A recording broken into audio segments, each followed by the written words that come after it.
you've been running for mayor for quite a long time now, since like 2020. So what are you kicking off here today? This is really starting the next phase and maybe the final phase of the campaign. We're coming into spring. People are finally paying attention. There's been a loyal crew of activists. As you can see, the campaign has grown significantly. But now people are really starting to pay attention, starting to evaluate their choices. And so this is a chance for us to lay out the platform, the case for the campaign, and to try to encourage more people to get involved so that we can go into the spring and the summer and win in September. Right, you mentioned one of the biggest problems facing the city is the unfunded pension obligations. Yes. Well, how do you think people should vote on June 7th? City residents are going to the polls. So I think that the residents need to, they're going to take on this risk just like I am. And I think that the pension obligation bond is a part of a bigger puzzle that's probably necessary. So they don't need to hear from me on how they should vote, but I think it's part of a bigger solution. And it's been described to me as the least bad option. We have some really tough choices, and so we'll see how the voters decide, because we're all going to have to pay this debt for some time now. So you vote for it? I intend to vote for it. When you talk about your approach to crime, Mayor Alorza has a diversion services program in the works. He has a youth jobs program. The police department has 449 officers, only one less than what Clemens wants. How would your approach be different from what our current mayor is already doing? So, a couple things. One, the diversion pilot is quite small. I think it needs to be expanded. Secondly, I've always said that I trust the chief in terms of what kind of staffing is necessary. Most recently, he said that was 450, but I think it's important that we rely on public safety experts to tell us what that number is. And honestly, the city needed some public pressure to get to a point where they were able to commit to another class. There's a huge number of officers who are retirement eligible, and I'm worried that in any time that number could fall again. So I'm glad there's a second class. That took public pressure. That wasn't leadership from the city. And finally, the summer jobs program last summer was great, and it's great that the city's paying kind of a living wage. But it's the feedback that I hear from young people is that they're not able to make nearly enough hours to make it their summer job. They get 1 day a week or 2 days a week. They're still going to find other work or have idle time. And so a lot of these are prioritization, expansion items, and trusting public safety experts to help dictate public safety policy. You talked about investing in youth. By how much and how would you pay for it? So I do think that the summer opportunities are critical. As we all know, we've talked about the ARPA funding that's available. I think that that's an appropriate investment. There's also really good partnerships available. We have a workforce shortage in many businesses in Providence. Everyone's saying they're looking for talent. The city should be convening and making partnerships for Providence youth to find summer jobs in these places of employment. There's also an opportunity for, during the school year employment, what we call experiential learning programs. When I was with Governor Raimondo, I was proud that we created a partnership between Electric Boat and Coventry High School, where high school students were getting paid during the day to go work at Electric Boat to see how math and science related to their curriculum, and it relieved the pressure for them to have to work after hours, which was causing them to come to school underprepared or tired. Those same kind of experiential learning opportunities are a great opportunity for Providence. Would you commit to a dollar figure by which you would increase these? I'm not ready. I can't commit to a dollar figure. You made reference to you shouldn't be focusing on shiny new initiatives that are, that should be federal or state. Is that in reference to Mayor Alorza's reparations and UBI programs? I think the Universal Basic Income program is a perfect example of what I mean by this. Universal Basic Income is an interesting policy. I mean, we kind of modeled it during the COVID response from the federal government, but it was a total distraction for the city. Even though it was privately funded, nobody heard that. All they thought was the city had so much money that they were giving it to people to test how it would improve their economic outcomes. If everything is a priority, nothing's a priority. And by grabbing on to all of these issues, it has become a distraction from the core things that only the city can do, which is properly care for our infrastructure, make our neighborhoods safe, and try to make our schools better in the light of the state takeover. I think some of these things are a distraction, honestly, even if they're good ideas. You plan on asking your former boss, the mayor, for an endorsement in your race? I think the mayor has a lot to be proud of for his accomplishments, and I don't think he gets enough credit for 8 years of honest, ethical government in Providence, and I think that's terrific. But I'm entirely focused on running my campaign and not anyone's endorsement. You've listed a number of areas that you feel you have great expertise.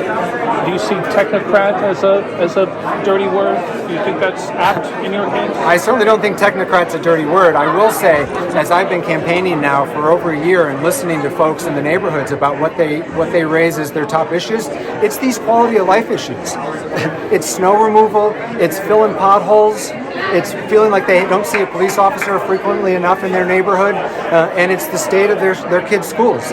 These are the basics that people want us to address, and that's what I'm going to focus on as mayor. And I've got to ask you, since we're standing here, do you support the Fan Tower proposal?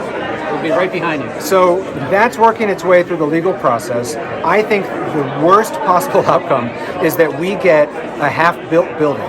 I've got deep concerns about the financial viability of that building, but if they prevail and if it goes forward, I'm going to make sure that that building has every possible necessary insurance, permits, and the financing is in place before they break ground, because the worst possible outcome is that we get a half-built building and someone walks away and throws the keys to the city. During the mayoral forum, you said you would reform the board, not repeal it like the other candidates did. Can you explain specifically how you would propose to reform it? Yeah, so I think there's 3 areas that we should look at.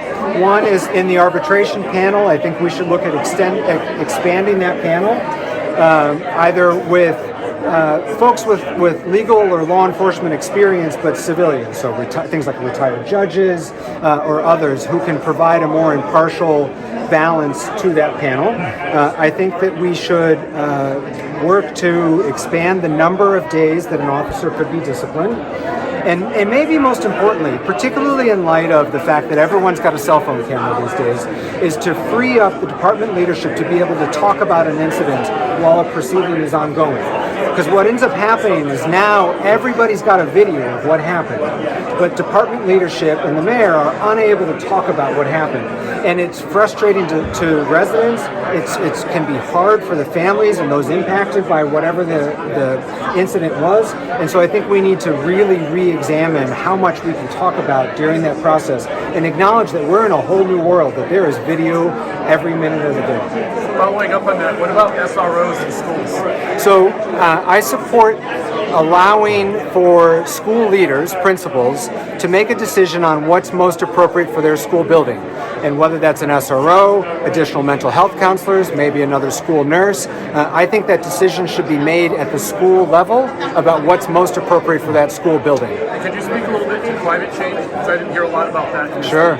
Yeah, I mean, Providence, it's interesting, I think if you asked Rhode Islanders to name the waterfront communities, most people probably would not name Providence, but we are. And the investments that are going to be necessary to make Providence prepared for the impact of sea level rise and just more frequent storm events is really critically important. I support the city's climate justice plan that a lot of work went into. I don't think we need to tear it up and start over with a new plan. I think too often candidates and politicians feel compelled to do the same.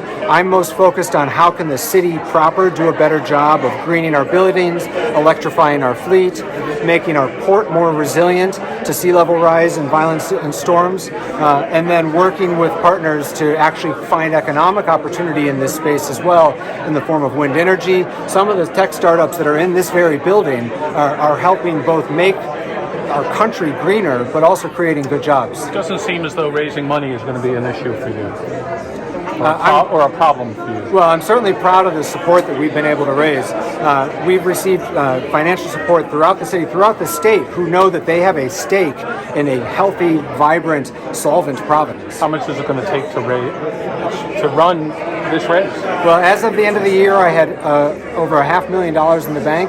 We're continuing to find strong support, city and statewide, of people who share my vision for this future and think that I'm the best choice to lead the capital city. How did the first quarter go? And it's over in a few days. Did you raise as much as you did last quarter? I've stayed on pace with my past performance, and we'll be reporting in April the first quarter's response. Mundane questions. How old are you? 42. 42. Second time you've run for mayor? Right. And how long have you been married? I got married in 2008 in Cambridge, Massachusetts, before it was legal in Rhode Island, so that was largely ceremonial, and then got instant status when we finally passed marriage equality. And who was the baby that you were holding? That's Giulio Cresci. It's a dear friend of mine's child, and was excited to come here. Took a day off of daycare to come today. How much door knocking have you done already? So by Christmas we had knocked 7,500 doors, and then with the weather we switched to phone banking.